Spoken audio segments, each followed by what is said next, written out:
How to repeat table heading in all the pages. Hi guys, in this video I will show you how you can easily repeat the table headings in all the pages. So without wasting your time, let's get started. So to repeat table headings on each page, first of all you can see here I have this heading on my table, and this heading is not available on the page number 2nd or the page number 3rd.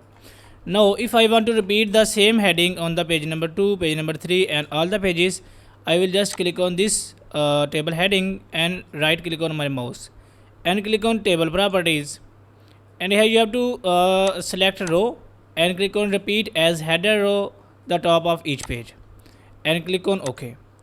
And if I scroll down, and here you can see the header is repeated on all the pages.